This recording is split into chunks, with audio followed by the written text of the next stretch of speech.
Bison Media Zone on WDAY Extra. And welcome back to a new year of the Bison Media Zone in our palatial studios. Mike McFeely joining us from the Forum today as Bison Fall Camp is already underway. Day 3 of practice coming up on a 92-degree day, which is fantastic. We already lamented about practicing in the middle of the day. Am I your kickoff guy here for your first? Yes, you started things off. That's quite the honor. I appreciate that. I appreciate you coming by. I had to get this out of It looks mothballs. And woo, I mean, the dogs are looking at me like, what are you, what?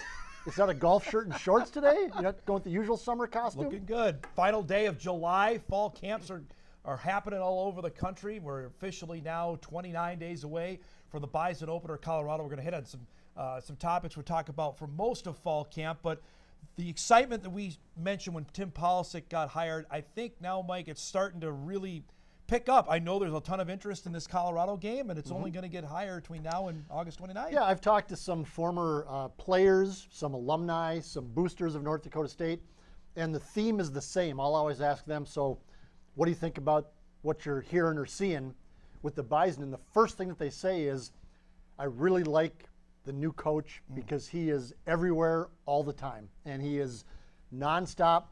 And I think I had a quote in my column, my tip sheet column this week or last week that said, you know, one of them told me, this guy's a stud, and he is always doing something, always going. And Coach Polisic referenced that when he talked to us, the media, on Monday after the first practice, and said, I think I turned down one, or maybe he said I didn't turn down any. It was either 1 or 0 requests that he turned down this summer to do things to promote the program. And that's one of the reasons why he was hired, was to kind of light a fire under Bison Nation, because it just has been pretty quiet the last few years. Practice got underway on Monday. I mean, not much we're going to ascertain, I think, from the first week or so because they're not putting pads. I don't know how much you're going to ascertain anyway. But the fact of the matter is, it's just interesting to see out there and who's stepping up and taking #1 reps, because that's, for us in the media, that's always something at least we keep an eye on, because you're trying to ascertain who the coaches are trying to glean as much as they can. Just the fact now is the ramp up of the actual season is now here, and that's the fun part about it. Speaking of Coach Polisic, tip of the proverbial cap for allowing the media to be at entire practices. And there's still a window where you guys can shoot video for TV and whatever, because they don't want certain things getting out. But that's a bit of a change, I think, over the past several years as well, that we're able to be at every, or not every practice, but at an entire practice to watch who's lining up where and little nuggets that we might not be able to see. And that's good. It generates interest in the program. It generates publicity, is what he's looking for. He wants to be somewhat transparent with what he's doing. And so that's going to allow us in the media to kind of maybe be more informed. Be more informed would be the right. I mean, I saw Cole Payton working as a holder the other day in practice, which that means nothing, or it means everything. Right? I mean, I don't know that I'd seen that before at a practice. The small windows that we were allowed under Craig Bull, Chris Kleiman, and Matt Entz, and so it just little things like that. One piece of news that came out here this morning after yesterday with the Walter Payton finalists or watch list came out, the Buck Buchanan today. No surprise, the Bison have 3 on there, and their top 3 players on defense, Mike Cole Wisniewski, Eli Mostart, and Logan Kopp are on the Buck Buchanan watch list. The Bison need all 3 of those guys to have dynamite seasons. Yeah, and Dylan Hendricks as well. Big things are expected out of him at defensive end. And so the last couple of years, the problem with NDSU, the team that got to Frisco 2 years ago and got to the semifinals last year, even though FCS writ large said, they suck! They don't suck. And so did we sometimes too. Yes, there were times, and they didn't always look like the Bison of old, which they might never look like again, by the way. But they're going to have to be better defensively, better stopping the run. And so to see 3 guys on the Buck Buchanan watch list, for what that's worth, FWIW, as the kids say, or the old people on Twitter or whatever, they're going to have a strong defensive year this year. What do we make of anything of Wisniewski not practicing yet? Is it are we making a mountain out of a molehill, or is it too early to start freaking out on stuff? Anytime there's surgery, that's a concern. And I know that guys have little procedures done in the off season. We don't know all of them, nor do we need to know all of them. But when your guy, when your best player, frankly, on your team has surgery and says, yeah, we're just being cautious about it. We want to make sure nothing goes wrong. And you have a month away, less than a month till the season starts now. It's worth keeping an eye on. I don't know that it's like alarm bells going off. Worrisome yet? Not yet. I don't think so. I think when we get a couple of weeks out, I think I told you in your program the other day, if it's prep week for Colorado and he's on the sidelines, then it's a whole different story, but we'll see. I'll go back 2 years ago. Remember, he had the Achilles tear that happened in the offseason, and I think all of us kept asking Matt Entz, when's he going to be ready? When's he going to be ready? And there was, I think, some indecision on both on when Wisniewski came back. He came back, I want to say, game 8. It was the middle part of that season. I think it was. I think he played 7 or 8 games that year. And granted, that was an Achilles tear, another pretty significant injury, but there was, some jostling on that. That's you're going to want everybody out there, especially against this offense of Colorado, and number 31 is a huge piece of what they're going to try and do. And that's if he can't go against Colorado, I don't know. I mean, I look back to the Iowa game in 2016, and I know that it's a whole different world, and it's 8 years ago, different player, everything. But Nick DeLuca was on the field against Iowa in that FBS game that NDSU won, which is their biggest, in my view, FBS victory in their history. And then he sat out the rest of the season. Yes, he did. And so I would, if I had to bet you a dime right now, Cole Wisniewski will play against Colorado. That doesn't mean that he might not play the next week, but I think he's going to play against Colorado. That's the goal, obviously. There's 2 big offensive storylines I'm keeping an eye on. Not concerned offensive line, because I think we'll talk that to death. Is running back. And Tim Paulusek brought that up by position at his media address for the Missouri Valley last week, is who's going to be the lead running back, Mike? You have Barika Penu back, the West Fargo Cheyenne kid. TK Marshall's a 5th-year senior. And Marty Brown is getting a lot of push. You saw him for the first time on Monday, the Omaha kid, and that's him, number 25, that he very well could be the guy. I had a fellow media member who was not at practice ask me yesterday, what did you see at practice? And I said, number 1, Cole Wisniewski didn't practice. And number 2, I said, this Marty Brown, just to my amateur, non-football coach eyes, he's got something. I mean, he's got some burst. He's got some size. He's got some speed. He can, as they say, put his foot in the ground and go. And it's I'm going to be curious to see how many reps he gets. And I think Barika Penu, Tim Paulusek is not going to show us his depth chart. And I asked the other day, I said, I know you're not going to show it to us, but I assume you have one. And so how fluid is it at this point, a month before the season? But my guess would be is that Barika Penu is number 1 at running back. Just watching practice, seeing who's with the 1s, seeing who's with the 2s, etc.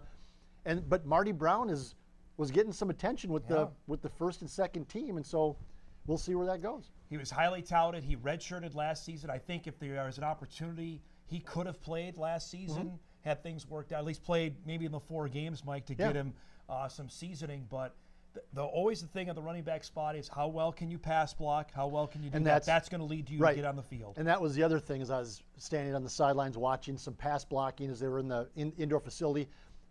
Not an expert, but I mean, a guy got past Marty Brown pretty easily in the 1 rep that I was paying attention. It's like, well, okay. And at NDSU or any football team, you can look great if you're running the football. You have to pass block. You can't allow a linebacker, a blitzer, or a D end to just have a free shot at your quarterback. The other position I think to be spoken about on the offense is wide receiver. With the departures of Zach Mathis and Eli Green, is who's going to be stepping up at that wide receiver spot. And they have a bunch of guys. Braylon Henderson is back for a 6th year. Raja Nelson had an unreal last 5 games of 2023. But he's almost like a running back, slot guy. Right.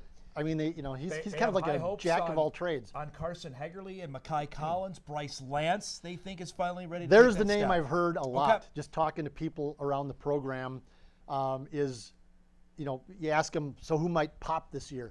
And the name that kept coming up on the offense was Bryce Lance. They feel that he's ready to kind of take that next step. He looks really lean and strong and fluid.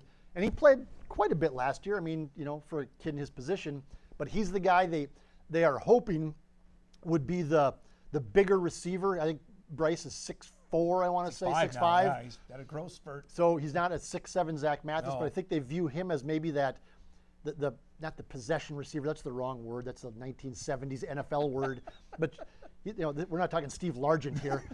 But you know what I mean. The guy to catch the 3rd and 7, like we've talked about. Who they need. Yeah. And then they also need a game breaker, Yeah. a guy to go deep that can keep defenses honest. Which we keep referring to this, and it's old news. But in 2022, they didn't have a guy that could get down the field, and so everybody could be within 7 yards of the line of scrimmage. Normally 9 of your rate of Hunter Lepke, Right. Getting the Yeah. football. There was the defense spread. I mean, they're all right there. They have to have somebody that's a deep threat. So And they're looking somebody- for 2 spots. Right, somebody to get open and get them Yes. the football. That's the big thing. And also catch Yep. the football. Tim Pausick Tim Pausick and spring ball. Catch Right. the football. No doubt about it. So that led me to believe that maybe there's some issues on catching Potentially the so, football no and doubt. spring ball.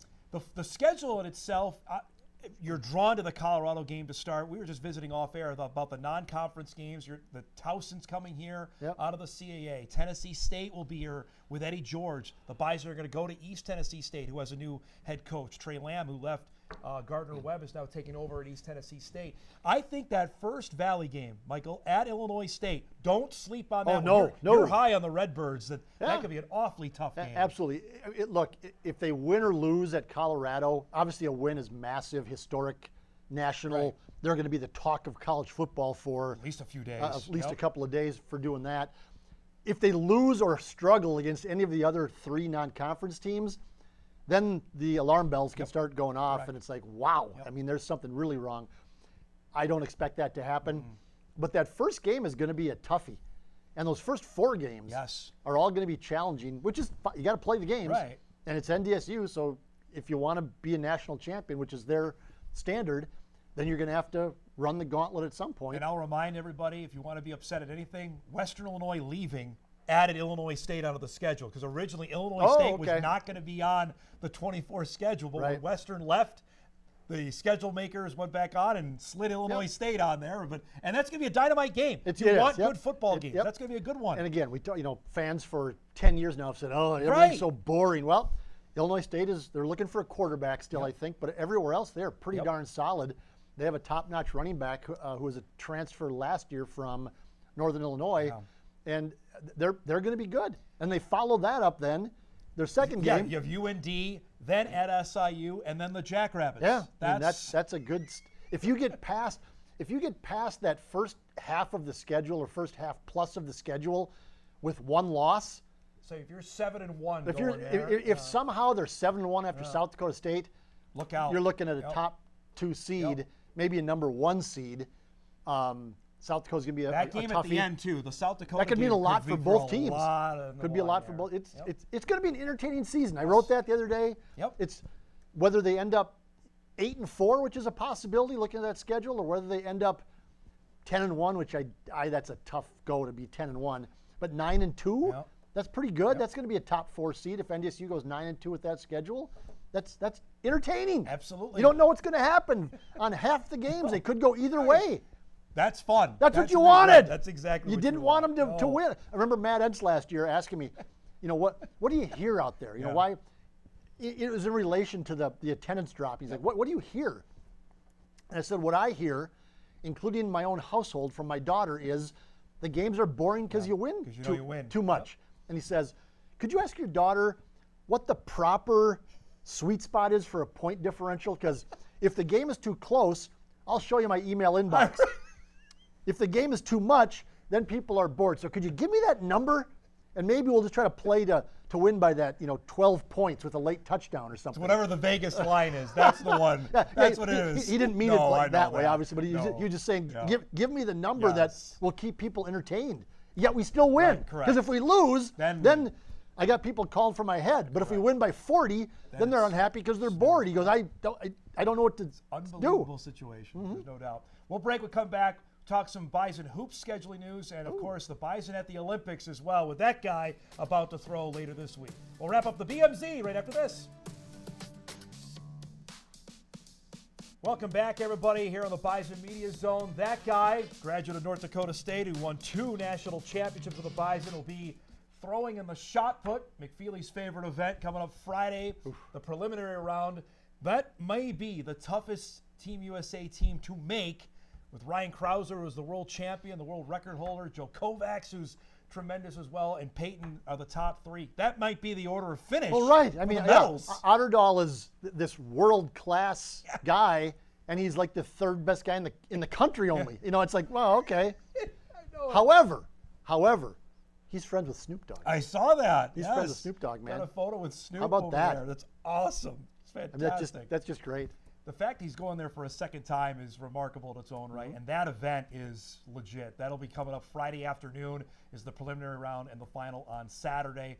He finished 10th at the Olympics in Tokyo. I think he's got his sights set, obviously, on a medal that he's got a legit chance to maybe do that. Yep, yeah, no doubt. I mean, again, if you're the third best guy in America, Right. that might mean you're the third best guy in the entire world. yeah. And so it would be so awesome to see a Bison athlete. Man. And funny thing is, the Star Tribune newspaper out of Minneapolis is claiming Otterdahl as a Minnesotan, Yeah. which is true, I He's guess. from Rosemount, He's from yep. Rosemount. Up here, we're claiming him as a North Dakota State Bison, which is also true. Yep. And so there's the fight over who gets to claim him. But to win an Olympic gold medal, Man, I'm sorry, any medal. Any medal, I meant to say any yeah. medal because my point was when you see the reaction from some of these teams, whether it's a U.S. team in rugby, for example, or whether it's a gymnastics team from wherever, and they win a bronze medal, yeah, right. and people are going, oh, they didn't win the gold. You know what? Sometimes the bronze is the gold. Just as good as that. Because they're Correct. just where they are in the pecking order. So if Peyton Otterdahl could win a bronze, Look out, man. I mean, that is, wow, man. That's pretty darn good. That's awesome. Considering who he's going up against, if you've not seen Krauser throw, I encourage you to do that this weekend. He's How far could you throw a shot put? Oh, could I? Yeah. Not very far. No. Maybe to the camera. My arm would come off and go farther than the actual shot put. My arm would helicopter like 30 feet, and the shot would go like 6 Get feet. that televised? That would be all right. fantastic. I want to throw a couple Bison basketball schedule nuggets at you. Reported last week, NDSU's home opener with Illinois State. Yeah. That'll be all right. Bowden Scunberg coming back. The return. That'll be all right. Yep. That's first time, though, we get a Missouri Valley team here. That's pretty darn good. They're going to have a home-and-home with Cal State Bakersfield out of the Big West Conference. They're also going to play at Butler, Michael, which is up the ante there in the Big East, and that's Butler's normally pretty good. That'll be a good test for Dave Richmond's team. And North Dakota State, I think Dave Richmond wants to get to the point where there's a stronger non-conference schedule, especially at home. Gotta be. Yep. Part of it is money. Yep. Part of it is teams don't Flat out wanna saying just- no. Yeah. Not because necessarily that they're not afraid, but No. it's we're in the middle of nowhere and we're not close to anybody. And so, if we were 100 miles from Minneapolis, maybe a team would play the Gophers or St. Thomas and then hit NDSU. But it's tough to get teams to come here. But this is an upgrade. Yeah. I don't see that Bible College from Bemidji on the schedule this year, and I'm serious. That's people were mad about that. I know they were. Yep. And so it's an I know. upgrade Yep. that they're getting some of these teams to come here, and then to play Butler in the old Hinkle Fieldhouse, Yeah. Hoosiers, that whole deal. This is better. They have 4 Division I home games. That's outstanding. yes. That's considering they had 3 non-Division I's last year. That's a huge move. A school like NDSU is always going to have the Dickinson States or the Mayvilles. Valley. That's fine. Yeah. I mean, coaches call it scheduling wins. You have to have victories to keep a job, which is just fine. That's the way it works. The big boys do the same thing. But to get 4 decent Division I home games will improve interest in the program. We have a much more coverage coming all month long, both here on the Bison Media Zone, Inforum.com, out at Bison Football Camp. Mike will be there. Jeff, Eric, myself, Cast 1000, Sam Getzinger as well. We look forward to that as the 2024 season officially underway. Thanks to Mike for coming by. He'll be here throughout the football season. And thanks for watching, everybody. There he is, Snoop and Peyton Otterdahl. Have a great week, everyone. We'll see you next Wednesday.